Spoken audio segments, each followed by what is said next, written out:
হরে কৃষ্ণ। সুধী ভক্ত মন্ডলী, আমরা এতক্ষণ পরিণাম করছিলাম। এখন আমাদের সাথে যুক্ত রয়েছেন বৈদিক কালচারাল ওয়ার্ল্ডের সেই শুরু থেকে যিনি আমাদের পথ চলার সাথী এবং অন্যতম উপদেষ্টা, শ্রীমতী কান্তা, শ্রীমতী করুণা রাধিকা দেবীদাসী মাতাজি।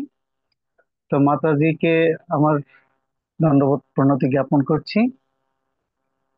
আহ আজকে মাতাজির আলোচ্য বিষয় গোবর্ধন পূজা এবং অন্নকূট মহোৎসব এর ইতিবৃত্ত আমরা জানবো। তা আপনারা যারা সঙ্গে যুক্ত হয়েছেন, আপনাদের কোনো জিজ্ঞাসা থাকলে মাতাজি পাঠ শেষে সেগুলো আলোচনা করবেন। তো আপনারা সকলে খুব গভীর মনোযোগ সহকারে মাতাজির পাঠ শ্রবণ করবেন এবং যথাসম্ভব আপনাদের ভিডিওটা যদি অন করা সম্ভব হয়, আপনারা চেষ্টা করবেন ভিডিওটি অন রাখতে। হরে কৃষ্ণ। হরে কৃষ্ণ। প্রণাম প্রভু। বাঞ্ছাকল্পতরুভ্যশ্চ কৃপা সিন্ধু বিভজ্য পতিতানাং পাবনেভ্যো নমো নমঃ। অনেকদিন পর আপনার কণ্ঠে যে মধুর ভজন কীর্তন শুনলাম, সে আমাদের বাসায় করে গেছিলেন, তারপর অনেকদিন হয়ে গেছে। সুধী ভক্তবৃন্দ, প্রভু আপনাদের অনুরোধ করেছেন সবার ভিডিওটা অন করতে, যদি সম্ভব হয় করুন। ভিডিওটা অন করলে ভালো লাগে। উম, গত সপ্তাহে যেমন ভক্তি প্রচার সাই মহারাজ বলছেন যে এমনিতেই অনলাইন, তারপরে ভিডিও, তাহলে তো যে পার দেন তার জন্য ভালো লাগে। যদি সম্ভব হয় আপনাদের রিকোয়েস্ট করছি। হরে কৃষ্ণ মাতাজি, আপনার চরণে হ্যাঁ, আমার প্রণাম। প্রণাম। মাতাজি, কান্তা মাতাজি, হ্যাঁ হ্যাঁ। মাতাজি, আমি আচ্ছা। একটা সেবায় আছি, আমি ভিডিওটা অন ওকে। করতে পারছি না। হরে ও কৃষ্ণ, আচ্ছা আচ্ছা, থ্যাংক ক্ষমা ইউ, থ্যাংক করবেন। ইউ। তবে আমি শুনছি মাতাজি। আচ্ছা, ওকে, থ্যাংক ইউ। ওং অজ্ঞানতিমিরান্ধস্য জ্ঞানাঞ্জন শলাকয়া চক্ষুর্মিলিতং যেন তস্मै শ্রী গুরুবে নমঃ। শ্রী চৈতন্য মনোভীষ্টং স্থাপিতং যেন ভূতলে স্বয়ং রূপকথাময়ং দদাতি স্বপদান্তিকम्। বন্দেহং শ্রীগুরু শ্রীযুতপদকমলং শ্রীগুরুन् বৈষ্ণবাংশ শ্রীরূপং সাগ্রজাতং সগণ রঘুনাথান্বিতং তং সজীবং সাধুইতং সাবধূতং পরিজন সহিতং কৃষ্ণ চৈতন্য দেবান শ্রী রাধা কৃষ্ণ পাদান সগণ ললিতা শ্রী বিশাখানিতাংশ। নমো বিষ্ণুপাদায় কৃষ্ণপৃষ্ঠায় ভূতলে শ্রীমতে ভক্তিবেদান্ত স্বামিনীতি নামিনে। নমস্তে সরস্বতী দেবে গৌরবাণী প্রচারিণে নির্বিশেষ শূন্যবাদী পাশ্চাত্য দেশতারিণে। হে কৃষ্ণ করুণা সিন্ধু দীনবন্ধু জগৎপতে গোপেশ গোপিকা কান্ত রাধা কান্ত নমস্তুতে। তপ্ত কাঞ্চন গৌরাঙ্গে রাধে বৃন্দাবনেশ্বরী ঋষভানুসুতে দেবী প্রণামামি হরে প্রেম। নীলাচলে নিবাসায় নিত্যায় পরমাত্মনে বলভদ্র সুভদ্রাবং জগন্নাথায় তে নমঃ। বাঞ্ছাকল্পতরুভ্যশ্চ কৃপা সিন্ধুভৈব চ পতিতানাং পাবনেভ্যো বৈষ্ণবেভ্যো নমো নমঃ। জয় শ্রীকৃষ্ণ চৈতন্য প্রভু নিত্যানন্দ শ্রী অদ্বৈত গদাধর শিবাসাদি গৌর ভক্তবৃন্দ। হরে কৃষ্ণ কৃষ্ণ কৃষ্ণ হরে হরে, হরে রাম রাম রাম হরে হরে। ওং নমো ভগবতে বাসুদেবায়। ওং নমো ভগবতে বাসুদেবায়। ওম নমো ভগবতে বাসুদেবায়।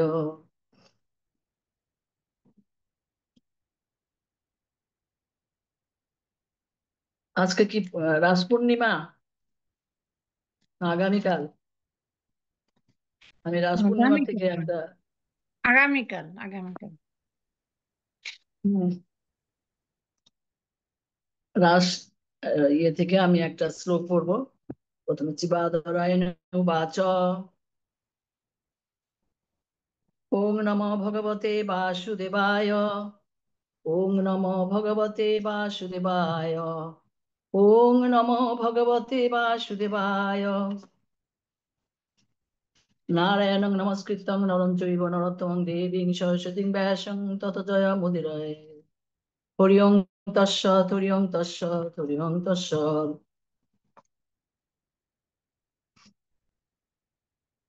শ্রীমদ্ ভাগবত স্কন্দ দশ, অধ্যায় 24, গিরি গোবর্ধন পূজা। শ্রী শুকোবাচ ভগবানপি তত্র এব বলদেবেন সংযুতঃ অপশ্যন্নিবসন গোপা নিন্দ্র জাগকৃতোদ্যমান। সুখদেব গোস্বামী বলেন, তার ভ্রাতা বলদেবের সঙ্গে সেই স্থানে অবস্থানকালে শ্রীকৃষ্ণ দেখলেন যে গোপ গোপগণ ব্যস্তভাবে ইন্দ্রযজ্ঞের আয়োজন করেছেন। তাৎপর্য, জগৎগুরু ছিল প্রভুপাদ কি শ্রীধর স্বামী এবং অন্যান্য আচার্যদের মতে এই শ্লোকের তত্র এব শব্দটি নির্দেশ করছে যে ব্রাহ্মণ পত্নীদের ভক্তি দ্বারা সন্তুষ্ট শ্রীকৃষ্ণ ব্রাহ্মণদের গ্রামে অবস্থান করছিলেন। এভাবে তিনি সেই সমস্ত ব্রাহ্মণদের এবং একই সঙ্গে যেসব পুণ্যবতী ব্রাহ্মণ পত্নী তাদের পতিদের ছাড়া অন্য কারো সঙ্গ লাভের সুযোগ পেতেন না, তাদেরও কৃপা প্রদান করেছিলেন। সেই স্থানে শ্রীকৃষ্ণের পিতা নন্দ মহারাজের নেতৃত্বে গোপগণ যে কোনো উপায়ে হোক ইন্দ্রিয় উদ্দেশ্যে এক বিশাল যজ্ঞের আয়োজন করেছিলেন এবং শ্রীকৃষ্ণ তাতে নিম্নরূপ প্রতিক্রিয়া ব্যক্ত করেছিলেন।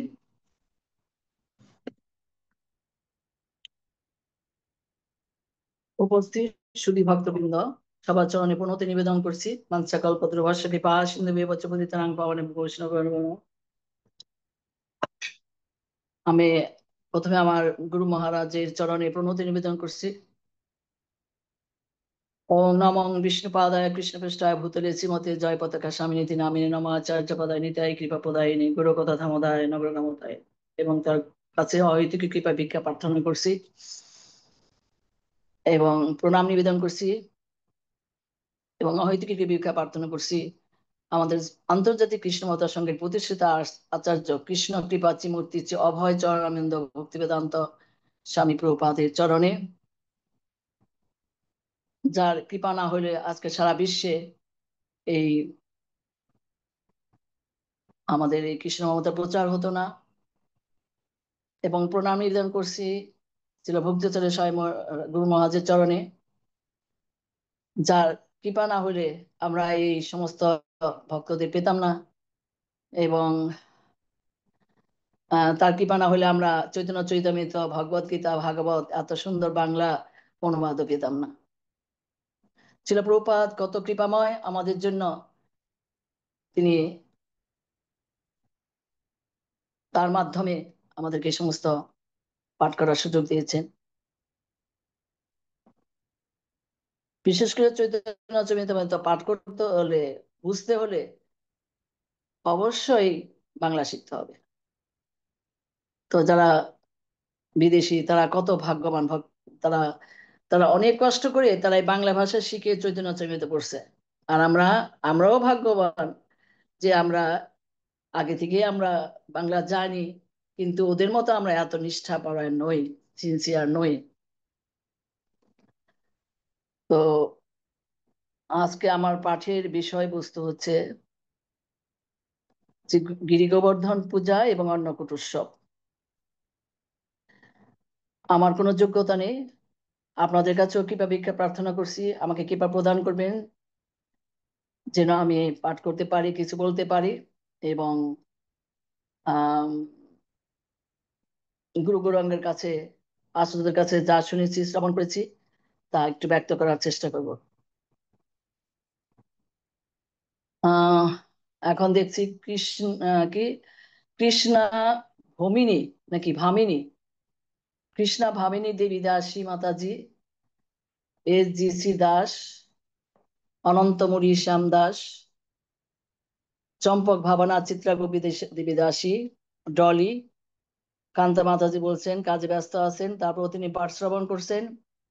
প্রভাত হাজরা, তারপর হচ্ছে কি সর্বমিত্র দাস, সেবা পরায়ণী সত্য দেবী দাসী, বৈদিক কালচারাল ওয়ার্ল্ড, বৈদিক কালচারাল। আচ্ছা ঠিক আছে, সবাইকে অসংখ্য ধন্যবাদ। আমার যে অনলাইনে যুক্ত হয়েছেন আমাকে কৃপা করবেন। তো গিরি গোবর্ধন হচ্ছে তিনি গোলক ধামে, তার হচ্ছে নাম হচ্ছে শতশৃঙ্গ পর্বত। পরমেশ্বর ভগবান শ্রীকৃষ্ণের হৃদয় থেকে এই গোবর্ধন পর্বত আবির্ভূত হয়েছেন। তো আবির্ভূত হয়ে তিনি অনেক অনেক বাড়তেছেন অনেক। তখন কৃষ্ণ কি করলেন, গিরি গোবর্ধন পিঠে হাত দিয়ে বললেন, তুমি আর বেরো না, আমি কার কাছে শ্রবণ করলাম? ভক্তি প্রচার ভক্তি প্রচার পরিব্রাজক মহারাজের কাছ থেকে, যে এই শতশৃঙ্গ পর্বত হচ্ছে 800 কোটি মাইল লম্বা, 400 কোটি চওড়া এবং 80 লক্ষ হচ্ছে উচ্চতা।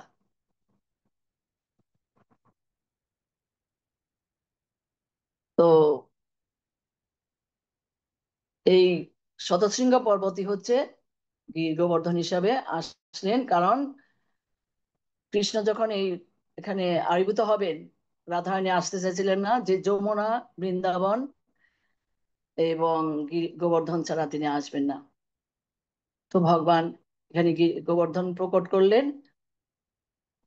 সেটা হচ্ছে যে আমরা প্রায় দেখতে পাই যে কোথায়, যে ভারতের পশ্চিম দ্বীপপুঞ্জে হচ্ছে আহ কি যেন দ্রোণাচল পর্বত রয়েছে।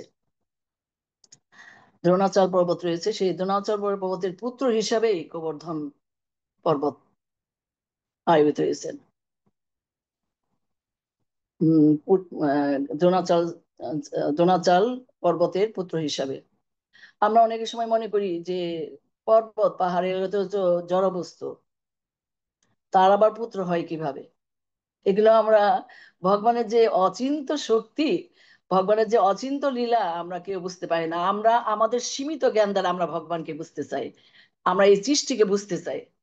হ্যাঁ, কিন্তু আমরা যে কত জ্ঞানের স্বল্পতা রয়েছে, সেটা এখান থেকে বোঝা যায়। যে পাহাড় পর্বত হইলেও তাদের আর একটা একটা ব্যক্তিত্ব। তো গোবর্ধন পর্বত দেখতে খুব সুন্দর। তো বানারস কাশী অথবা কাশীর যে সন্ন্যাসী, তিনি হচ্ছেন পুলস্ত মুনি। তিনি ওই একদিন ভ্রমণ করতে করতে, তীর্থ ভ্রমণ করতে করতে তিনি দ্রোণাচল পর্বতের পুত্র গোবর্ধন পর্বতকে দেখে খুবই খুশি হলেন। এত সুন্দর, ঘাসে পূর্ণ, দেখতে এত সুন্দর, তার খুব লোভ হয়ে গেল। বলে যে দেখেন, আমরা যে আসলে উপাস ইয়ের জন্য, প্রার্থনার জন্য বা তপস্যা করার জন্য পাহাড় পর্বতই হচ্ছে শ্রেষ্ঠ। কারণ যেমন হিমালয় পর্বতে সবাই তপস্যা করতে যায়, তো আমাদের তো বানারসিতে মানে কোনো পর্বত নেই, পাহাড় নেই। যদি আমি একে নিতে পারি, তাহলে আমাদের তপস্যাটা আরো ভালো হবে। এই বলে তিনি দ্রোণাচল পর্বতকে অনুরোধ করলেন, দ্রোণা যে তোমার পুত্রকে আমাকে দিয়ে দাও। তো পুত্র কে দিতে চায়? তো বলে যে, ঠিক আছে। দেখলেন যে আমি যদি না করি, তাহলে তিনি কি করলেন, আহ, আচ্ছা আমার ছেলে যদি যায় তাহলে নিয়ে যাবেন।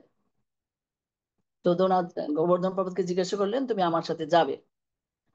ঠিক আছে, আপনি বলছেন আমি যাব, কিন্তু একটা শর্তে, আপনি রাস্তায় কোথাও আমাকে মানে থামাতে পারবেন না, আমাকে রাখতে পারবেন না। যেখানে রাখবেন সেখানে আমি থেকে যাবো, আর যাব না আপনার এখানে। ঠিক আছে, শর্ত করে তারপর হচ্ছে, মুনিরা তো তাদের যোগ বলে অনেক কিছু করতে পারবেন। তিনি হাতের মধ্যে গোবর্ধন পর্বতটিকে নিলেন, খুব হালকা। তিনি যোগ বলে তিনি চলে আসছেন। উড়ে উড়ে চলে আসছেন। হঠাৎ করে গোবর্ধন পর্বত দেখলো যে বৃন্দাবন, বৃন্দাবনে আমরা আমাদের চলে আসছি। তো তখন করে, যেখানে তো আমার প্রভু আবির্ভাব হবে, আমি এখানেই থাকবো। তখন কি করলেন, গোবর্ধন পর্বত তো ভগবানই। তো তিনি কি করলেন, এমন একটা ভারী হয়ে গেলেন যে এই ঋষি তাকে ধরে রাখতে পারছেন না। আবার ওদিকে তার প্রাতপিত্র সমান হয়ে গেছে। তখন তিনি গোবর্ধন পর্বতকে রাখলেন, রেখে প্রাতঃকৃত্য সম্পন্ন করে তিনি যে গোবর্ধন পর্বতকে উঠাতে গেলেন, আর উঠাতে পারছেন না। কেন গোবর্ধন তুমি উঠছো না কেন? বলে যে না, আপনার সাথে তো শর্ত হয়েছিল, চুক্তি হয়েছিল যে আপনি আমাকে যেখানে রাখবেন আমি সেখানেই থাকবো, তাহলে তুমি আমার কথা রাখবে না? তো মূল প্রস্তাব বললো তাহলে তুমি যাবে না? বলে না, আমি এখানেই থাকবো। তখন তার বলে, ঠিক আছে, তোমাকে আমি অভিশাপ দিচ্ছি যে তুমি প্রতিদিন 1 তিল করে তুমি মাটির নিচে যাবে। সেই গোবর্ধন পর্বতে আমরা জানি লম্বায় হচ্ছে 21-22 কিলোমিটার, আর চড়া হচ্ছে 16 কিলোমিটার, এবং 16 কিলোমিটার হচ্ছে উচ্চতা। তো সেখানে আমরাও যে 15-16 বছর আগে যে গোবর্ধন পর্বতকে দেখে গেছি, তার চেয়ে অনেক এখন উচ্চতা কমে গেছে। সেটা আরো অনেক কারণ আছে, যাই হোক, মহারাজরা বলছেন অনেক পাঠে। তো এটা আমি শ্রবণ করেছি যে এই হলো গোবর্ধনের ইতিহাস, যে গিরি গোবর্ধন আর ভগবান এর মধ্যে কোনো পার্থক্য নেই, তিনি হচ্ছেন ভগবান। আপনারা সবাই জানেন আমাদের অন্নকূট শেষ হয়ে গেছে, গিরি গোবর্ধন পূজা শেষ হয়ে গেছে, আপনারা অনেকের কাছ থেকে এই পাঠ শ্রবণ করেছেন এবং অনেক জ্ঞাত আছেন। কিন্তু পাঠ দিতে হবে, এবং যেহেতু এখনো দামোদর মাস রয়েছে, সেই জন্য আমাকে আহ আহ, গোপাল গোবিন্দ প্রভু এবং পুরুষোত্তম পণ্ডিত রোজ আমাকে রিকোয়েস্ট করুন, ঠিক আছে, যেহেতু দামোদর মাস এখনো রয়ে গেছে, আমাদের অন্নকূট উৎসব প্রায় কয়েকদিন আগে শেষ হয়েছে, তাহলে আমি এইটাই দিব পাঠ। তো এই যেখানে আমরা একটা শ্লোকে, প্রথম শ্লোকে দেখতে পেলাম যে সুখদেব গোস্বামী বলছেন যে কৃষ্ণ ব্রাহ্মণদের পত্নীদের অনুগ্রহ করার পর তিনি যখন গোবর্ধনের কাছে আসলেন, তখন দেখলেন যে সবাই ইন্দ্র পূজার জন্য আয়োজন করেছেন। এটা শ্রীমদ্ ভাগবতের দশম স্কন্ধের আহ কত অধ্যায়? দশম স্কন্ধের 24 অধ্যায়, দ্বিতীয় ভাগে এই লীলাটি রয়েছে। এবং এখানে আমরা জানি যে এই প্রথম দিকে ছিল ব্রহ্মার স্তব ও প্রার্থনা ছিল, সেই ব্রহ্ম বিমোহ লীলার পরে তারপর দিনকর বধ, কালিয়া দমন, প্রলম্বাসুর বধ, তারপরে হচ্ছে বর্ষাকালে বৃন্দাবনের শীত এবং বর্ষা এবং শরৎ ঋতুর বর্ণনা করেছেন। তারপরে হচ্ছে এই ব্রাহ্মণ পতিদের অনুগ্রহ করার পর কৃষ্ণ ফিরে আসলেন, দেখেন যে যে সবাই কি যেন আয়োজনে ব্যস্ত আছেন। তো আগে ইন্দ্র পূজা করতো সবাই, এখন সবাই গোবর্ধন পূজা করে। তো ইন্দ্র পূজা হচ্ছে কি? দেবতা পূজা। ভগবান, আমরা শ্রীমদ ভগবত গীতায় দেখতে পাই যে যাদের যাদের কামনা বাসনার দ্বারা, যাদের হৃদয় কি কামনা বাসনার দ্বারা প্রভাবিত, কিংবা যারা নিজের ইন্দ্রিয় তৃপ্তি সন্তুষ্টি বিধান করতে চায়, হ্যাঁ, তারা দেবতাদের উপাসনা করেন। আপনার ভক্ত, আপনারা জানেন যে যারা অল্প বুদ্ধি সম্পন্ন তারা দেবতাদের পূজা করে, কারণ এইটা হচ্ছে অবিধিপূর্বক পূজা, এবং কৃষ্ণ কখনো এটা অনুমোদন করেননি। তো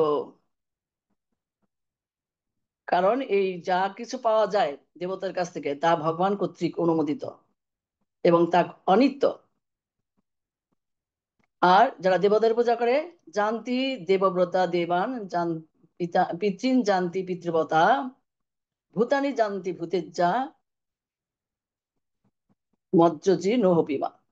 তাহলে যারা দেবতাদের পূজা করা, যারা দেবলোকে যায়, পিতৃদের পূজা করলে পিতৃপুরুষের লোকে যায়, এবং ভূতেরা ভূত পেতে পূজা করলে ভূত লোকে যায়, এবং ভগবানের পূজা করলে, ভগবানের উপাসনা করলে ভগবান ধামে যাওয়া যায়। তো সেই জন্য কি করলেন ভগবান, দেখছেন তখন তার কৃষ্ণের বয়স কত বছর? 7 বছর। এই দামোদর লীলা হয়েছিল কত ক্লাসে আমি বলছি যে 3 বছর 4 মাসের সময়, সেটা হয়েছিল গোকুলে। 7 বছর বয়সে কৃষ্ণের এই লীলাটা সংগঠন করেছিলেন। তো তিনি যখন ব্রাহ্মণ গ্রহ করে এসে দেখলেন যে সবাই পূজার আয়োজন করছেন, তখন তার মনে প্রশ্ন, ভগবান তো অন্তর্যামী, জানেন যে তার বাবা এবং সমস্ত গোপীরা কি করছে। তবু তিনি আগ্রহ করে জিজ্ঞাসা করলেন, বাবা, এই শ্লোকে তিনি জিজ্ঞাসা করেছেন,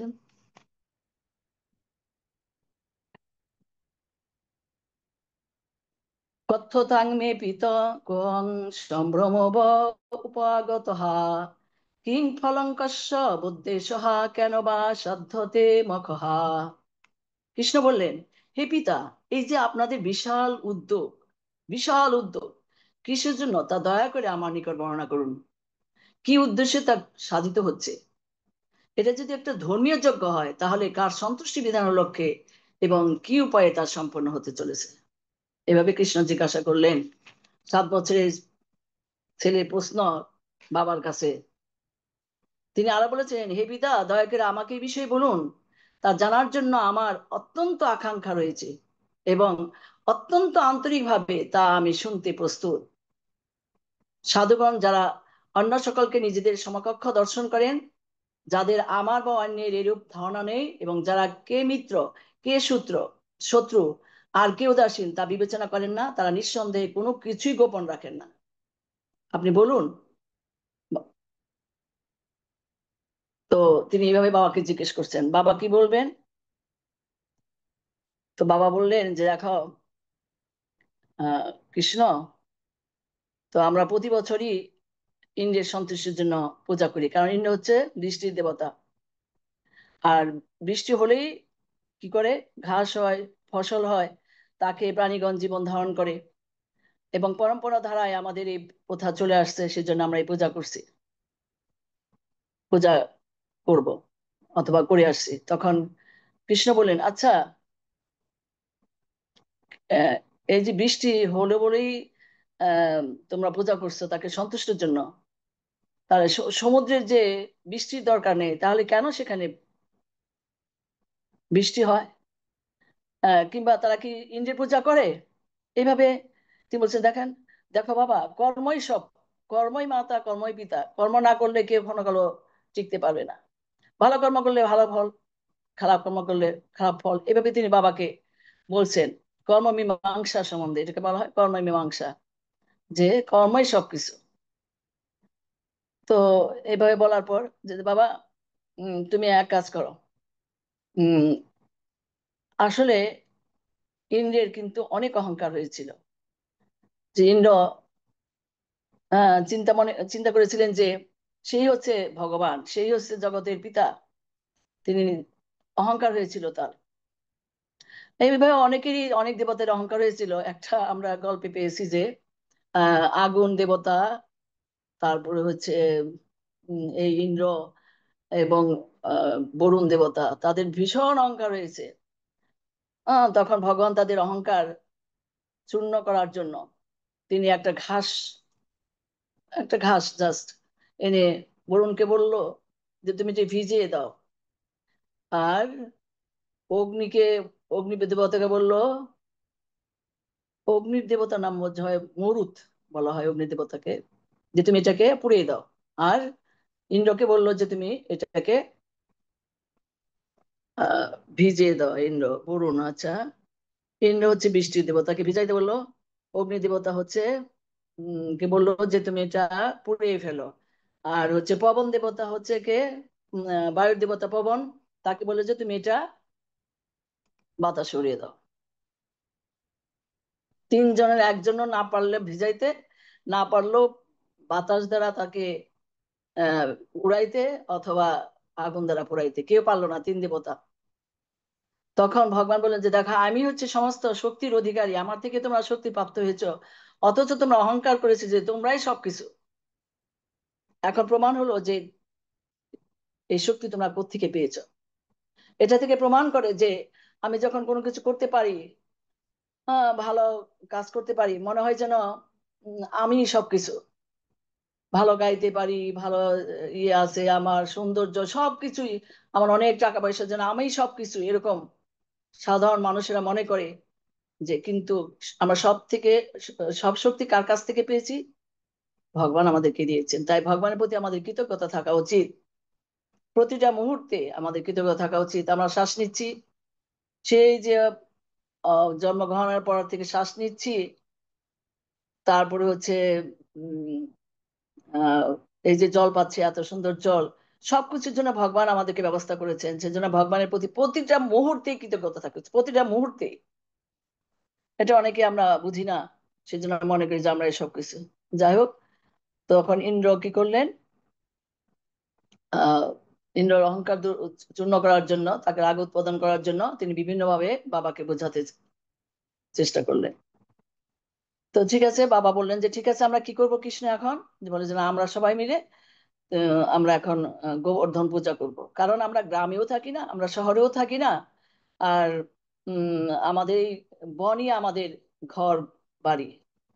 এই গোবর্ধন হচ্ছে আমাদের আশ্রয়দাতা। তিনি আমাদের সমস্ত শস্য সরবরাহ করেন। তিনি এই যে গাভীরা গোবর্ধনে চড়ে, সেখানে ঘাস খায় তারা, তাদের কাছ থেকে আমরা দুধ পাই। এইভাবে তাহলে আমাদের কিন্তু গোবর্ধনের পূজা করা উচিত।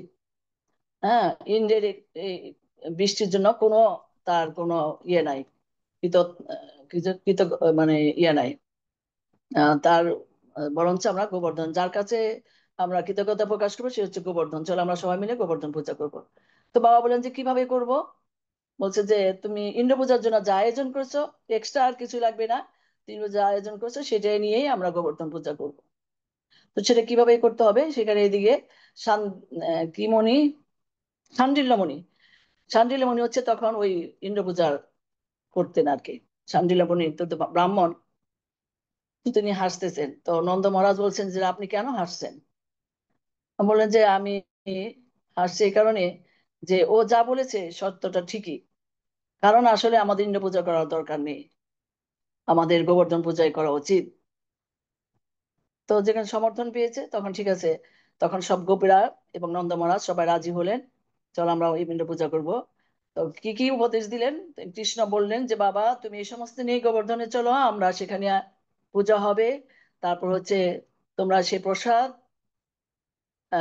ব্রাহ্মণদের দিবে, গাভীদের ব্রাহ্মণদের দিবে। তারপরে হচ্ছে ব্রাহ্মণদের উপহার দিবে, তাদের হচ্ছে গাভীদের তৃণ ঘাস খাওয়াবে। আর হচ্ছে সবাই সেজে গুজে খুব সুন্দর সাজসজ্জায় সজ্জিত হয়ে আমরা কি করব? গোবর্ধনের চারিদিকে আমরা পরিক্রমা করব। সৌভাগ্য হলো না এবারও গোবর্ধন পরিক্রমায় যেতে। কত ভক্তরা কত ভাবে পরিক্রমা করছেন।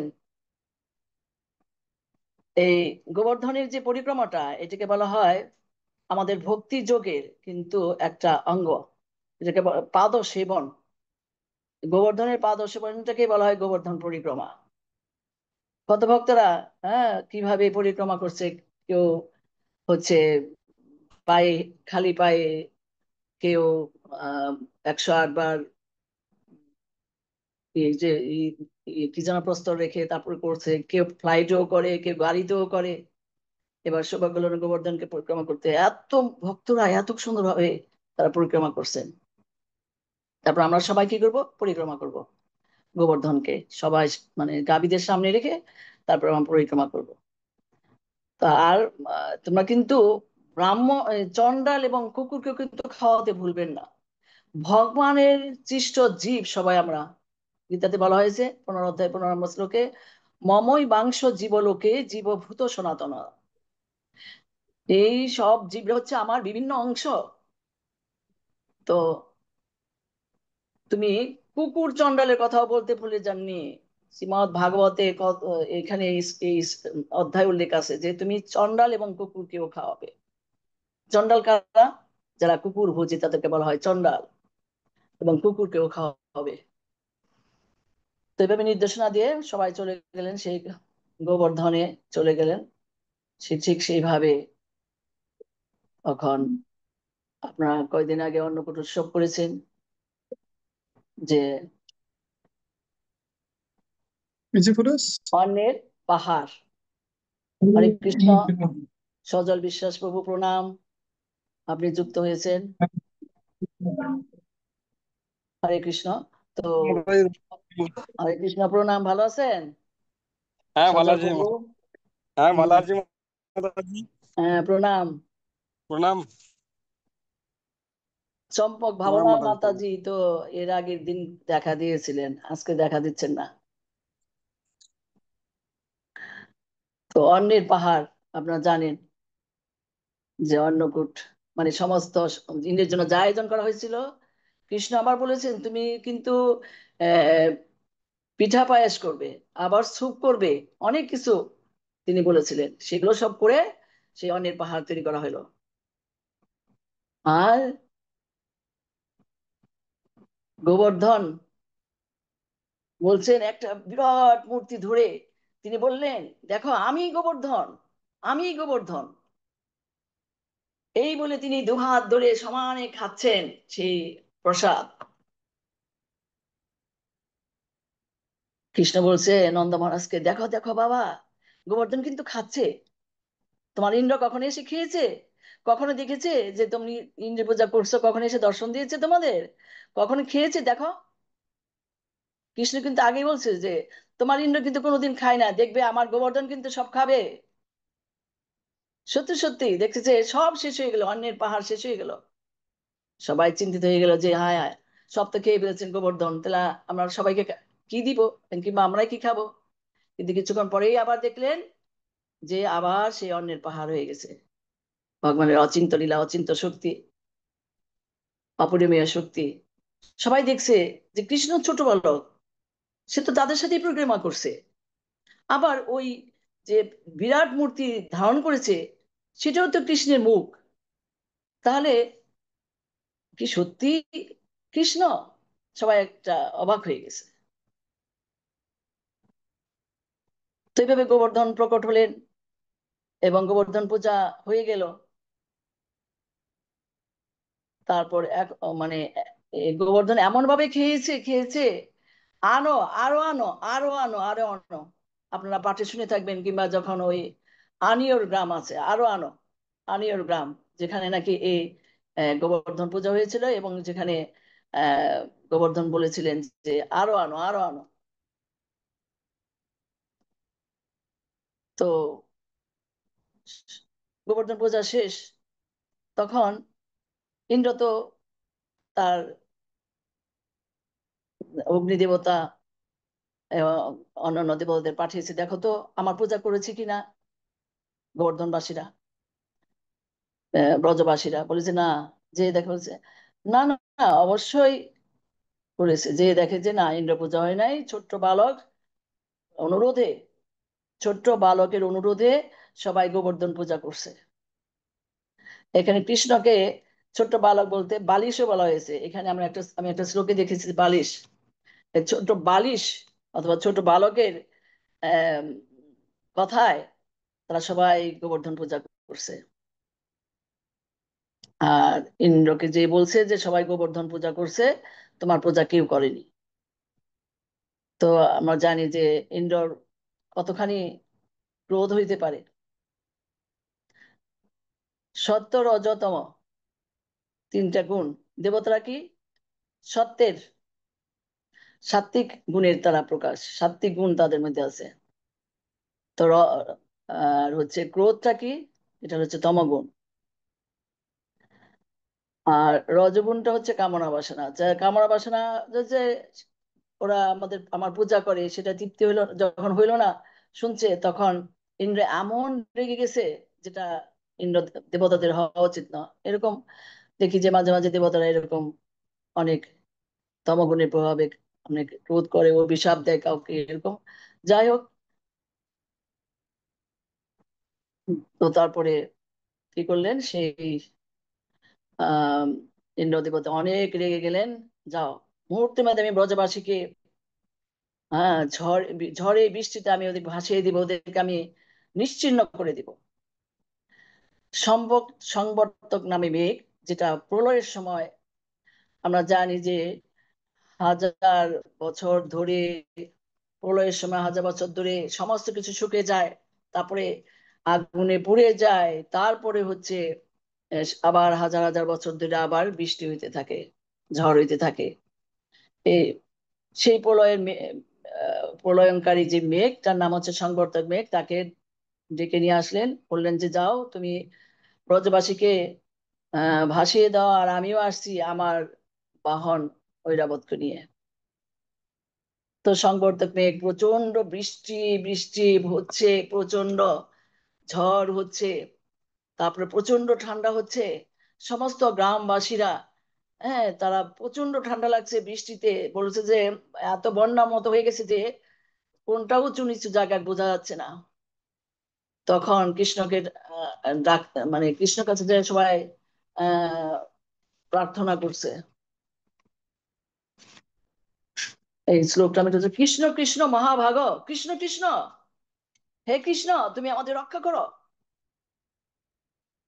তোমার জন্যই তো আমরা ইন্দ্র পূজা বন্ধ করে গোবর্ধন পূজা করেছি, তুমি আমাদের রক্ষা করো। বলছো তোমরা ভয় পেও না, আমি তোমাদেরকে এখনই আশ্রয় দিব, তোমাদেরকে এই বৃষ্টির হাত থেকে তোমাদের রক্ষা করব। তখন কৃষ্ণ কি করলেন আপনারা সবাই জানেন, তিনি গোবর্ধন পর্বতকে তিনি বাম হাতে কনিষ্ঠ আঙ্গুলে তিনি উঠিয়ে ফেললেন। সবাই তো অবাক যে কিভাবে কৃষ্ণ 7 বছরের বালক এই 20 কিলোমিটার ব্যাপী পর্বতকে তিনি উঠিয়ে ফেললেন। ব্রহ্ম বিবহীন লীলাতে কৃষ্ণর যত সখা বাছুর গাভী সবাইকে কৃষ্ণ থেকে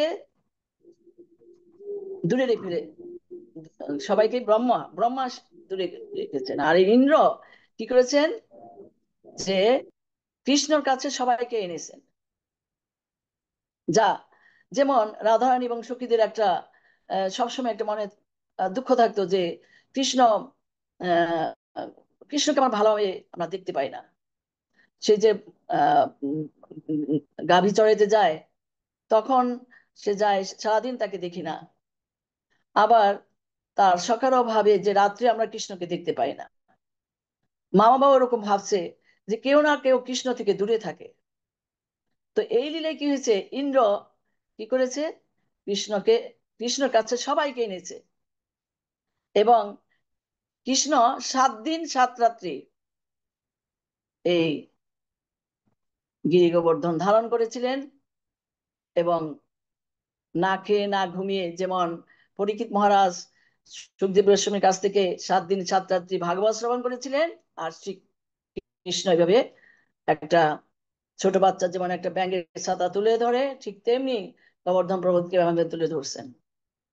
এমনিতে আমার কিছুটা রসিকতার ভাব আছে, যেমন কৃষ্ণ রাধা রাধারানীর দিকে অপলক দৃষ্টিতে, রাধারানীর ভাব ছিল যে আমি কৃষ্ণকে যেন দেখতে পাই অনেকক্ষণ, আর কৃষ্ণেরও সেরকমই ছিল, দুইজন দুইজনের দিকে তাকিয়ে আছে।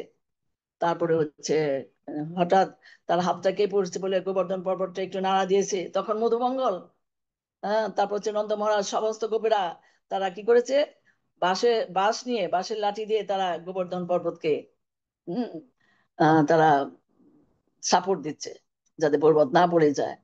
তো যশোদা মা বলছে যে কখনোই না, কৃষ্ণর মতো 7 বছর বয়স কি কখনোই গোবর্ধন কে ধরতে পারে? কখনোই না। ওটা তো নন্দ মহারাজরা করছে, ধরে ধরে রেখেছে, আমি এটা বিশ্বাস করি না। সবাই যখন বলছে যে যে আপনার ছেলে নিশ্চয়ই ভগবান অথবা নারায়ণ হবেন, না হলে কেন, তখন বলছে না, যশোদা মা বলছে যে না না না, তো ও তো এটা ধরার না, নন্দ মহারাজরাই ধরেছে গোবর্ধনকে। তো এইভাবে দেখা যাচ্ছে সবাই বলছে এখানে জায়গা একটা পিকনিক চলছে, আর ওদিকে বৃষ্টিও থেমে গেছে, আর চারিদিকে যে বন্যার মতো হয়েছিল, অনন্ত নাগ সেই গোবর্ধনের চারিপাশে কি করেছে, এই অনন্ত নাগ শুয়ে পড়েছে, যার জন্য আর বৃষ্টিও ওই গোবর্ধনের ভিতরে ঢুকতে পারে নাই। আর গোবর্ধনের উপরে তো অনেক প্রাণী থাকে, তো তারাও কিন্তু আহ বৃষ্টিতে অনেক কষ্ট পেয়েছে, কিন্তু তাদের উপরে সুদর্শন চক্র মানে তার ছাতার মতো ধরে আছে, যে তারাও তাদের কোনো ক্ষতি হয়নি। তো এভাবে দেখা যাচ্ছে যে, তো ইন্দ্র বলছে যে দেখো তো নিশ্চয় ব্রজবাসীরা সব মরে গেছে, তুমি যাও আহ অগ্নিদেবতা বলছে দেখে আসো, বাইরে দেখে আসো, তারা নিশ্চয়ই মরে গেছে। বলছে হ্যাঁ, বলছে যে না, আমরা তো দেখে আসলাম কেউ তো মরেনি, বরং না তারা সবাই গোবর্ধন নিচে সবাই পিকনিক করছে, বনভোজন করছে। তো ইন্দ্র তখন বুঝতে পারলেন যে এটা তো সাধারণ মানুষের কাজ নয়। আর আমি কি করলাম, এ তো ভগবান, ছোট্ট কৃষ্ণ হচ্ছে ভগবান, তাকে আমি ভুল বুঝেছি, তার কাছে আমি অপরাধ করেছি। তো এইভাবে দেখা গেল যে সমস্ত ইন্দ্র তার ভুল বুঝতে পারলো।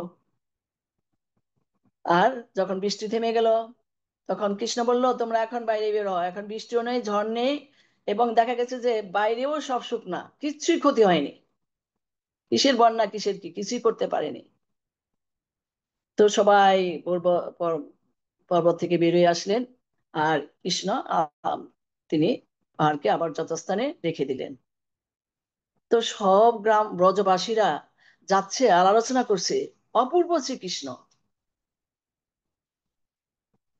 খোলা আছে, খোলা আছে, অপূর্ব কৃষ্ণ।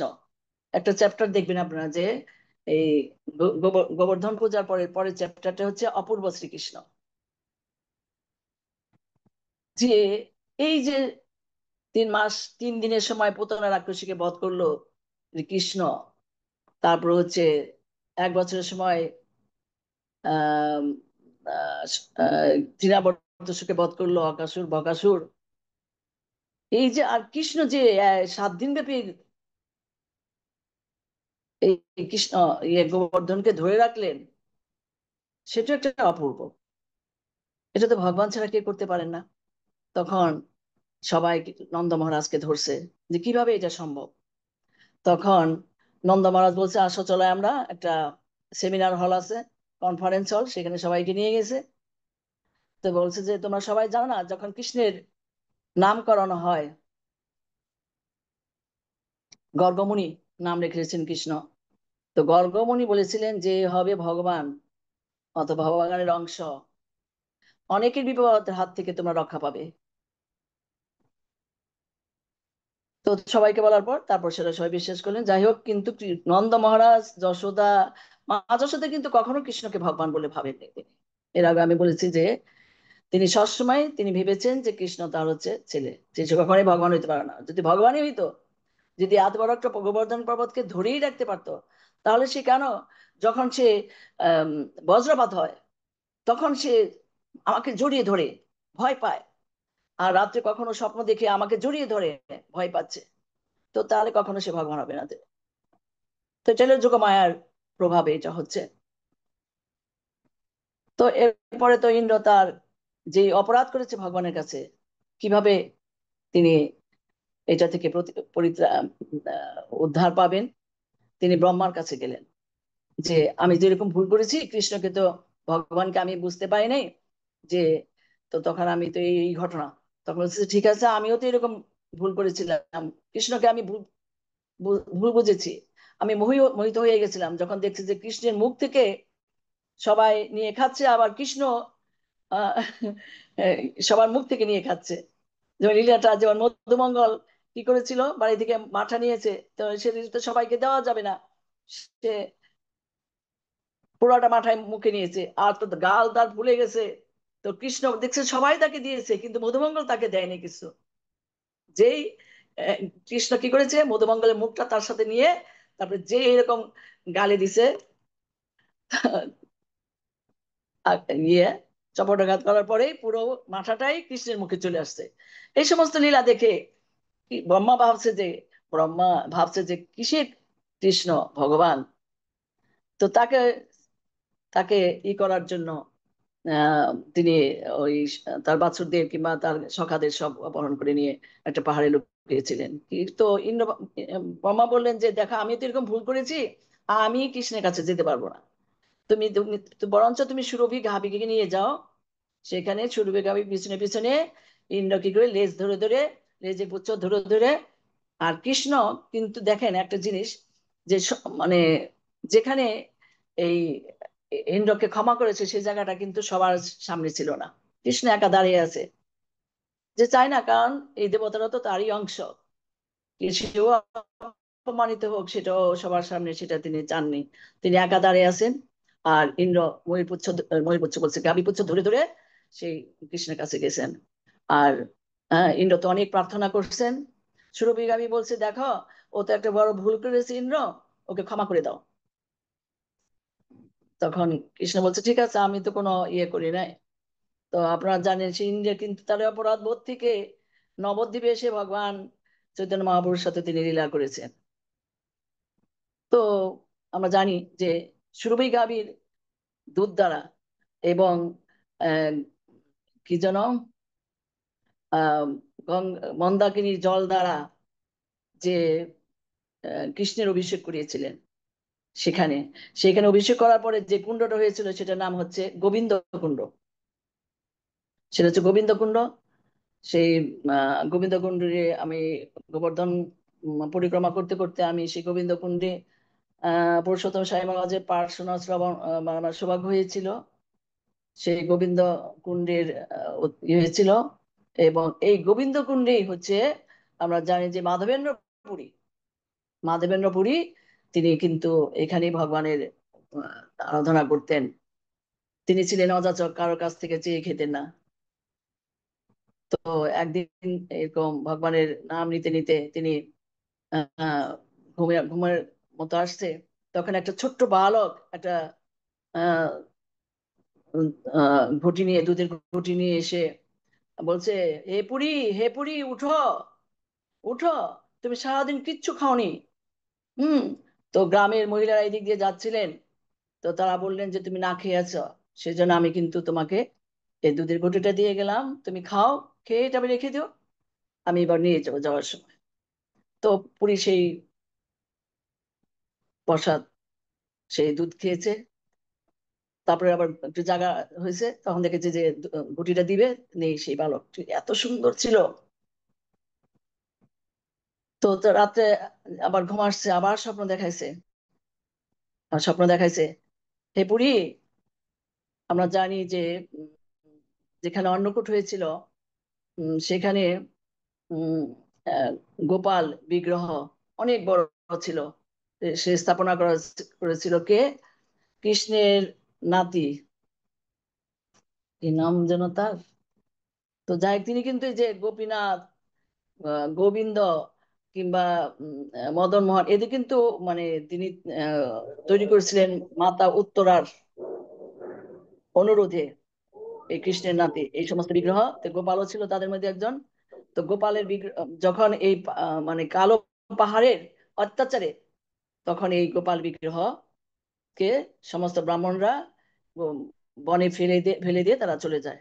আপনারা জানেন যে বৃন্দাবনের মুখ্য তিনটা বিগ্রহ, আমরা যেটা বলে রাধা, গোবিন্দ, তারপরে হচ্ছে রাধা মদন মোহন, রাধা গোপীনাথ, এই তিন বিগ্রহ কিন্তু জয়পুরে আছে। ব্রাহ্মণরা তারা নিয়ে গেছিলেন এই তিন বিগ্রহকে। এই তিন বিগ্রহ যদি কেউ একসাথে দর্শন করতে পারে, আমরা জানি বৃন্দাবন পরিক্রমাতে কিংবা আমি আর এটা সৌভাগ্য হয়েছিল যে একই দিনে যদি তিন বিগ্রহ দর্শন হয়, তার অনেক সৌভাগ্য লাভ হয়। তো আমার সেটা সৌভাগ্য হয়েছিল।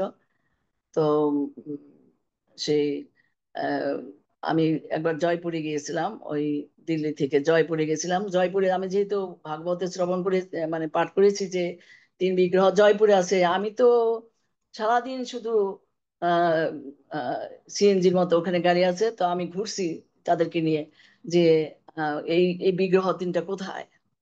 কিন্তু ওরা তো আর এই সমস্ত সন্ধান যায় না, যেখানে নিয়ে যায়, যেখানে কালী পূজা হচ্ছে এই সমস্ত জায়গায় নিয়ে গেছে।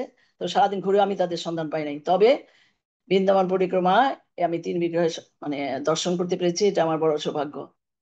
তো মাধবের পণ্ডিতকে রাত্রে স্বপ্নে দেখাইছেন, গোপাল দেখো, আমি কিন্তু অনেক বছর যাবত এই বৃষ্টিতে কিংবা রোদ্রে আমি এরকম হচ্ছে, আমি খুব কষ্ট পাচ্ছি, আমাকে বৃন্দাবন বাসীদের নিয়ে তুমি আমাকে উদ্ধার করো। তখন এই মাধবেন্দ্রপুরী সমস্ত, আপনারা জানেন তো মাধবেন্দ্রপুরী আমাদের যে ব্রহ্মমধ্য গড়ীয় দাঁড়ায় যে ইয়ে মাধবেন্দ্রপুরী, যার জন্য আমরা এই সম্প্রদায় আছি। তো তিনি স্বপ্নে দেখার পর বৃন্দাবনবাসীদের দিয়ে সেই গোপালকে উদ্ধার করলেন। উদ্ধার করে তারপর হচ্ছে সেই গোবর্ধনে স্থাপন করলেন।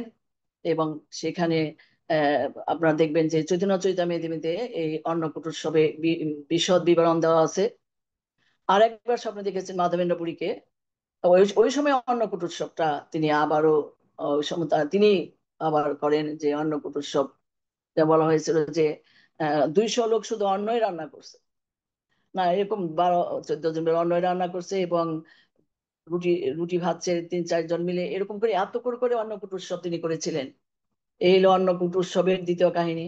আর যার কৃপায় ক্ষীরচোরা গোপীনাথ, গোপীনাথ যার জন্য ক্ষীর চুরি করেছিলেন, এবং যিনি স্বপ্নে দেখেছিলেন তিনবার তিনবার সেই গোপালকে দেখা দর্শন হয়েছিল, সে মাধবেন্দ্রকে আমি প্রণাম করি।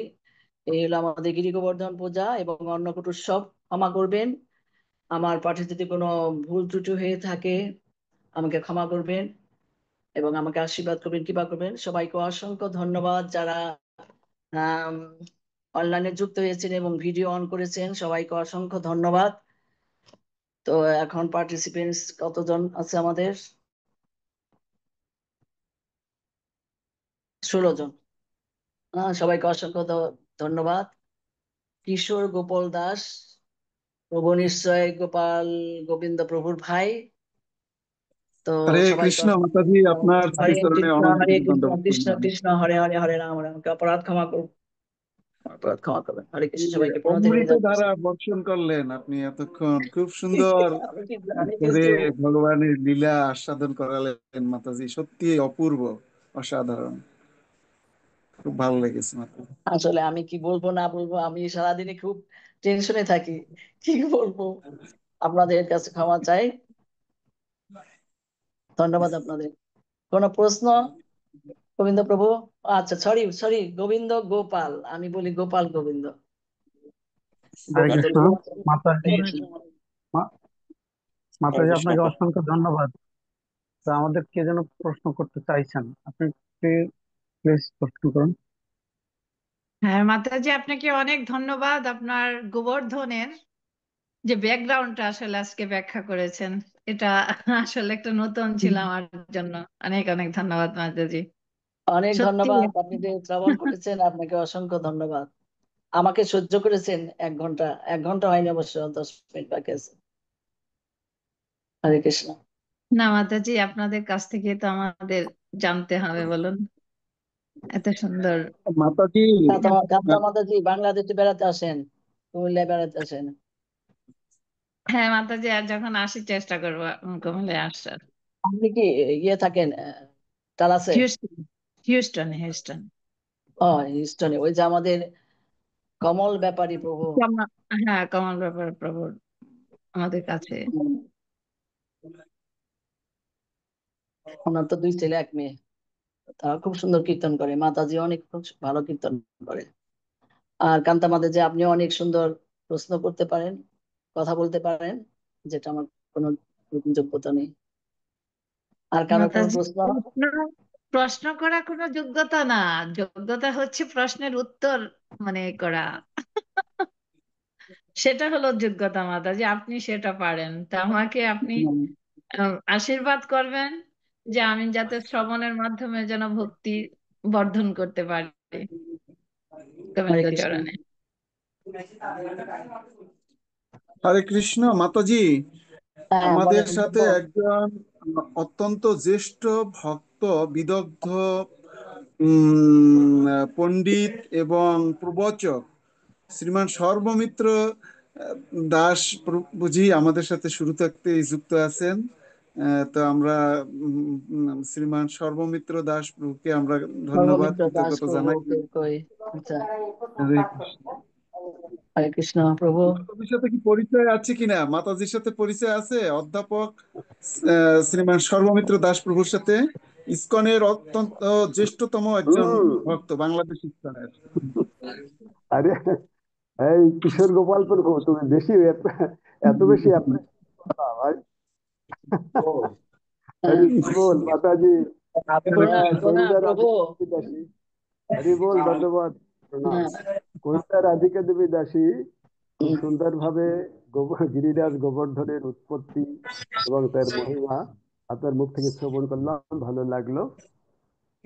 কৃপা আশীর্বাদ করবেন আর এসব কি বলি, কিশোর গোপাল আমাকে মানে এত বেশি প্রশংসা করছে যে আসলে আমার মানে অসহ্য লাগছে এটা।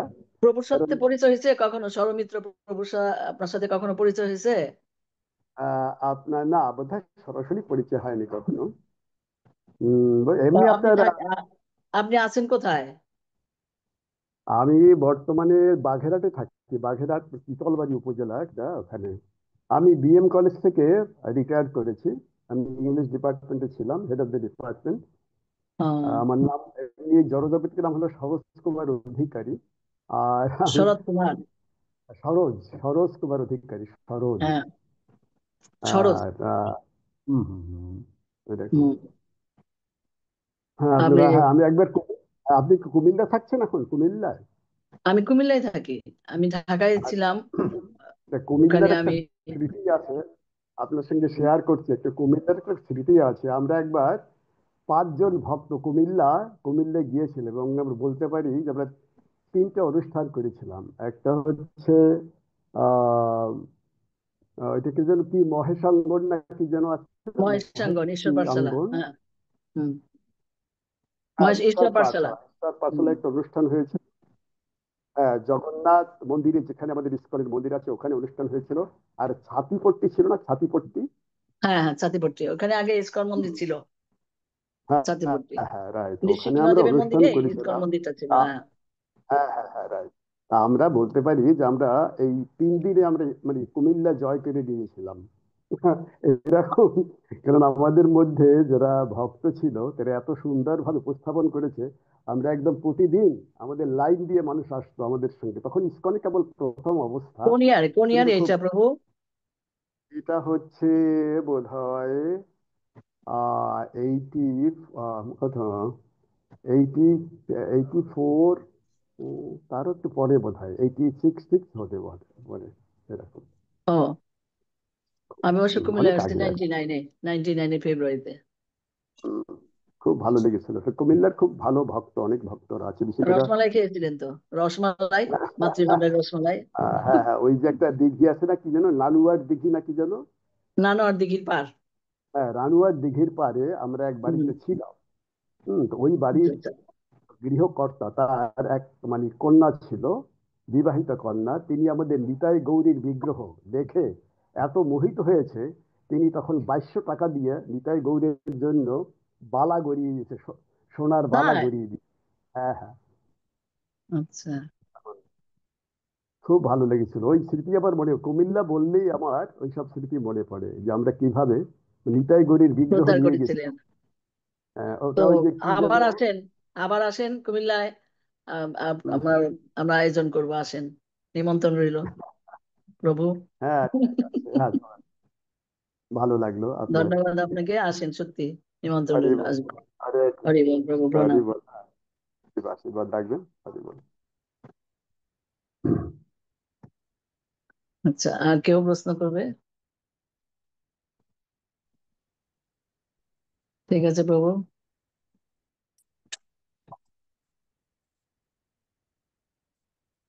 হরে কৃষ্ণ ঠিক আছে। মাতাজি।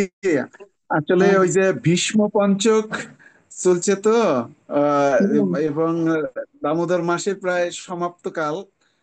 আগামীকালেই অ্যাকচুয়ালি দামোদর মাস সমাপ্ত হবে, আগামীকাল পূর্ণিমায়, হুম। রাস পূর্ণিমা। তো মাতাজি আপনি যদি একদম একটু সংক্ষেপে, যদি আপনি প্রথমেই শব্দটা উল্লেখ করেছিলেন রাস পূর্ণিমা, রাস পূর্ণিমা এবং ভীষ্ম পঞ্চক সম্পর্কে যদি একদম সংক্ষেপে কিছু বলেন আর কি মাতাজি। প্রভু আপনি জানেন সব, প্রভু আপনি বলেন। না না মাতাজি, এটা সবার উদ্দেশ্যে আপনার কাছ থেকে আপনারা সব শুনতেছি। শ্রবণ করেন, আপনারা সব জানেন বিশ্ব পঞ্চক। হুম। যারা এখানে জড়িত আছেন, অনলাইনে যুক্ত আছেন, সবাই জানেন এই বিশ্ব পঞ্চক সম্বন্ধে। এমন কেউ নেই যে জানে না বিশ্ব পঞ্চক এবং রাস পূর্ণিমা সম্বন্ধে। এটাতে আর কি বলবো, রাস পূর্ণিমা তো আমাদের এই রাসলীলায় ভগবানের মানে লীলা হচ্ছে দিব্য নৃত্য। আমার একটা সবচেয়ে ইয়ে লাগে যে 350 কোটি গোপীদের নিয়ে ভগবান রাসলীলা করেছিলেন। আমাদের চিন্তার মধ্যে থাকবে এগুলো? মনে হয় যে এই বৃন্দাবনে ভগবান 350 কোটি বইনে হ্রাস করেছিলেন। তো আমাদের চিন্তার বাইরে এগুলো চিন্তাই করা যায় না। আর হচ্ছে বিশ্বপঞ্চক, তো তিনি তো 456 বছর বোধহয় জীবিত ছিলেন। তিনি, তার যেহেতু পুত্র ছিল না কেউ, সবাই আজকে এই তার জন্য আগামীকাল সবাই তর্পণ করবে, গঙ্গায় তর্পণ করবে। আর বলা হয়েছে যে মাতাজিরাও করতে পারবে তর্পণ। তো বিশ্বদেবের কাছে আমাদের এই প্রার্থনা থাকবে যে আমরা ভক্তি পথে থাকতে পারি। তিনি যে একটা ভীষণ প্রতিজ্ঞা করেছিলেন যে তিনি আকুমার, তিনি কি ব্রহ্মচারী থাকবেন, সেটা তিনি পালন করতে পেরেছিলেন। তার কাছে প্রার্থনা করি যেন আমরা যেন ভক্তি পথে থাকতে পারি। তো সবাইকে ধন্যবাদ। কিশোর গোপাল দাস প্রভু, আপনি একটু বলেন। মাতাজি, আমি কিছু এই এই যে সম্বন্ধে আপনাদের বলার সুন্দর অধিকার নাম রাখি দিয়েছেন না? ভগবান গোবিন্দ গোপাল, কিশোর গোপাল, গুরু মহারাজ এত সুন্দর নাম দিয়েছেন দুই ভাইকে। তো মাতাজি, আমার আমি আমার জব করি তো হিন্দু ধর্মীয় কল্যাণ ট্রাস্টে। তো হ্যাঁ এখানে হ্যাঁ আমার বিশেষ করে সিলেট বিভাগে কয়েকটা জেলায় কাজ করার সুযোগ হয়েছে। হবিগঞ্জ, মৌলভীবাজারও আমি 2-2.5 মাস ছিলাম। এখন আমার পোস্টিং সিলেট জেলায়। তো এখানে গতকাল না আজকেই আমার সাথে কথা হলো। এখানে কৃষি বিশ্ববিদ্যালয়ের অধ্যাপক ডক্টর জয়ানন্দ জয়দেব প্রভু, আপনি চিনতে পারেন, সিলেটে উনি অনেক হ্যাঁ, প্রচার ওই যে করেন ইয়ে এখানে। প্রভুর ভাই, কি যেন আমাদের উদয় মুকুন্দ প্রভুর ভাই, তাই না? না, জয়ানন্দ জয়দেব প্রভু ওনার জন্মস্থান যদিও রংপুর। উনি এখন আচ্ছা। কৃষি বিশ্ববিদ্যালয়ের এখানকার অধ্যাপক এবং একটা বিভাগের হ্যাঁ ডিন হিসেবে ওনার দায়িত্ব। ওনার হ্যাঁ ওনার পাঠ শ্রবণ করেছে। হ্যাঁ, তো হুম। ও প্রভু আমাকে একটা অফার দিলেন যে আগামীকাল, আমি অনেকদিন নিমন্ত্রণ পেয়েছি কিন্তু কোনোদিন আমার যাওয়ার সৌভাগ্য হয়নি। এটা অনেকে জানার উদ্দেশ্যে আমি বলছি যে মৌলভীবাজার জেলার কমলগঞ্জ উপজেলার এখানে মণিপুরী সম্প্রদায়ের প্রতি বছর এই রাস উৎসব অনেক সাড়ম্বরে অনুষ্ঠিত হয়ে থাকে। রাস আচ্ছা নৃত্য, রাসস্থলী, রাস মহোৎসব। তো আমাকে অনেক বছর ওখানে নিমন্ত্রণ করা হয়েছিল বা অনুরোধ করা হয়েছিল যাওয়ার জন্য, কিন্তু আমি যেতে পারিনি। তো এবছর যেহেতু আমাদের প্রফেসর প্রভু আমাকে বললেন যে যেতে হবে, তা আমি আর মানে ওনার অনুরোধটা করিনি। আগামীকাল আমরা বিকাল 3টার দিকে আমরা রওনা দিয়ে আর কি যাবো। এটা মৌলভীবাজারে কমলগঞ্জ উপজেলায়। এটা মণিপুরী সম্প্রদায়ের, ওনারা এত মানে সকলে মানে কৃষ্ণ ভক্ত এবং কি বলা যায় যে অনেকেই নিরামিষ ভোজী। তারা যদিও ওইভাবে নিরামিষ ভোজী, প্রসাদ ভোজী, যদিও ওইভাবে কোনো আমাদের ইসকন বা গৌড়ীয় সম্প্রদায়ের সাথে যুক্ত নয়, কিন্তু তারা জন্মগত ভাবেই কৃষ্ণ ভক্ত। তারা কৃষ্ণ সকলে ভক্ত। বংশ পরম্পরা। হ্যাঁ, হ্যাঁ, তো ওইখানে মণিপুরের অপূর্ব মণিপুরের সুন্দর। একজন ইয়ে ছিলেন না মহারাজ, তিনি দেহত্যাগ করেছেন, তিনি আধ্যাত্মিক বিজ্ঞানের ইয়ে ছিলেন না, কি যেন মহারাজের নাম, তিনি মণিপুরের সম্প্রদায়ের ছিলেন। স্বরূপ দামোদর গোস্বামী, স্বরূপ হ্যাঁ দামোদর হ্যাঁ প্রভু। প্রভু আপনি, আমি এরপরে যাব, আমার খুব লোভ লাগছে, কারণ এটা আমি জানতাম না যে এটা কমলগঞ্জ উপজেলাতে পড়েছে। হ্যাঁ, হ্যাঁ, হ্যাঁ। আমার আপনি একটু প্রভু ভিডিও, হরে কৃষ্ণ, আমার যাওয়ার সৌভাগ্য হয়েছিল। আমি কমলগঞ্জে তাই? গেছিলাম এই সময়ে। মানে আমি গেছি চাকরির সুবাদে ওইখানে, পুরা কমলগঞ্জটা ঘুরছি এবং হুম, প্রত্যেক বাড়িতে বাড়িতে আমি যাওয়ার সৌভাগ্য হয়েছে। মানে এই রাস দেখার মতো। এই রাস তাই একবার যে দেখছে তার মানে যাইতেই ইচ্ছা করবে ওইখানে, এত সুন্দর করে ওরা রাস উৎসব করে। আর এরা তাই হরে কৃষ্ণ। প্রত্যেক এরা কিন্তু প্রত্যেক বাড়িতে বাড়িতে হয় এটা, না একটা বিশেষ জায়গায় হয়? বিশেষ জায়গা। বিশেষ জায়গায় রাসস্থলী, রাস মণ্ডপ বিশাল আছে। রাসস্থলী। হ্যাঁ। রাসস্থলে। আহ আর আমরা ঠিক উৎসব ঘরে ঘরে করে ওরা। হ্যাঁ, এর আচ্ছা কারণও আছে অবশ্য। কারণ কারণ হচ্ছে আমাদের ভগবানের সখা, একান্ত প্রিয় সখা যে অর্জুন, তার শ্বশুর বাড়ি কিন্তু মণিপুর।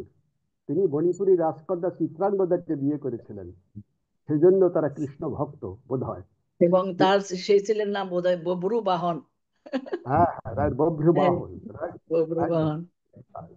আচ্ছা, কি মজা মাতাজি, এই আপনার বলে অনেক সৌভাগ্য হয়েছে আগামীকাল সৌভাগ্য হবে কিশোর গোপাল দাস প্রভুর তাহলে অর্জুনের শ্বশুর বাড়ি থেকে বেরিয়ে আসতে পারো কিশোর গোপাল। আচ্ছা এটা স্যার। কি? আচ্ছা হ্যাঁ আচ্ছা হ্যাঁ, মণিপুরি রাজকন্যা চিত্রাঙ্গদাকে আচ্ছা, তিনি বিয়ে। মণিপুরি কি কিছুটা আবার ইয়ের মধ্যে পড়ছে, ইন্ডিয়ার মধ্যে পড়ছে? হ্যাঁ, ইন্ডিয়ার মধ্যে তো পড়ছে, হ্যাঁ রাইট। মণিপুরি অনেক অনেক স্থান ইন্ডিয়ার মধ্যে পড়েছে বোধ হয়। আর সেই মণিপুরি শাড়ি মণিপুর ওখান থেকে। যেটা স্যার রাজধানী মণিপুর তো একটা এখানে মণিপুর জায়গা আছে, সেখানেই কিন্তু মণিপুরের রাজার কথা স্যার বললেন, ওখানেই তার ইয়ে ছিল আর কি, এই যে চিত্রাঙ্গদা বা। আর Yes. এই সম্প্রদায়টা তো বিস্তৃতি ঘটেছে, বিস্তৃতি এটা যখন ভারত বাংলাদেশ বিভক্ত হয় তখন এই যে সেটা হলো সিলেট, বিশেষ করে তখন সিলেট জেলা নাম ছিল, এখন তো অনেক বিস্তৃত এলাকা। তো এখানে আপনার সিলেট শহরেও আমি এখানে দেখেছি, আমার যেহেতু হিন্দু কমিউনিটি নিয়ে কাজ, এখানে অনেক মণিপুরি আছে এবং একটা এখানেও একটা মণিপুর রাজবাড়ি রয়েছে সিলেটে আর কি। এখানেও এই যে মির্জা জাঙ্গাল নামক জায়গা শহরের, এখানেও রাস উৎসব হয় খুব, মানে আচ্ছা সুন্দরভাবে আচ্ছা সিলেট শহরেও।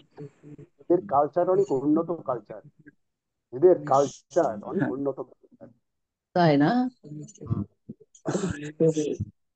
আচ্ছা প্রভু, এবার দেখে আসেন, কিছু ভিডিও পাঠাবেন আগামীতে, আমার মনে থাকবে এটা যে দেখি। হরে কৃষ্ণ। হরে কৃষ্ণ। বল। ধন্যবাদ মাতাজি, ধন্যবাদ, এবং আমাদের কি স্যারকেও পাঠাবেন? ধন্যবাদ। হ্যাঁ, আপনারা সবাই যুক্ত হয়েছেন আমাদের এই মঙ্গলবারের যে প্রোগ্রামটা। সবাই একটু ব্যস্ততার কারণে অনেকে যুক্ত হতে পারেন না, আগে অনেকে যুক্ত হতেন। আর এটা দামোদর মাস, তা আমরা আবার সামনে চেষ্টা করব যে সবাইকে আমন্ত্রণ করে আমরা আমাদের গুরুবর্গ, সন্ন্যাসী বৃন্দ এবং ইসকনের জ্যেষ্ঠ ভক্তদেরকে দিয়ে এখানে সুন্দর করে আমরা তাদের কাছ থেকে হরি কথা অমৃত আস্বাদন করব, এবং আপনারা মাঝে মধ্যে আমাদেরকে এই হরি কথা অমৃত আস্বাদন করাবেন, এই প্রার্থনা রাখছি। আমাদের সর্বমিত্র স্যার কি আগামী সপ্তাহে স্যার সুযোগ হবে স্যার? আপনি তাহলে আগামী সপ্তাহে পাঠ করুন। কিসের উপর একটা টপিক ঠিক করে দেন তাহলে, কোন একটা আপনি ঠিক টপিক। করে আচ্ছা, নেন। ঠিক আছে স্যার, রাত্রিলা আপনার সাথে আমরা আলোচনা করে টপিক ঠিক প্রভুজি, করবো। তুলসী নারায়ণ বিবাহের উপর যদি কৃপা করে আপনি ক্লাসটা দেন। কে কান্তা মাতাজি বলছেন? হ্যাঁ হ্যাঁ প্রভুজি, আপনার চরণে আমার অনুরোধ রইল। Very good. আচ্ছা ঠিক আছে, আপনার অনুরোধ গুরু গৌরাঙ্গের কৃপা হলে, বৈষ্ণবদের কৃপা হলে। হরে কৃষ্ণ, হ্যাঁ হরে কৃষ্ণ। এটা একটা গুরুত্বপূর্ণ ইয়া। হ্যাঁ, হরে কৃষ্ণ প্রভু, থ্যাংক ইউ। ভস্য কৃপা সিন্ধু বচ্চ হরে কৃষ্ণ, হরে কৃষ্ণ, কৃষ্ণ কৃষ্ণ হরে হরে, হরে রাম রাম রাম হরে। জয় শ্রী প্রভুপাদ কি, জয় গুরু মহারাজ কি। তাহলে সকল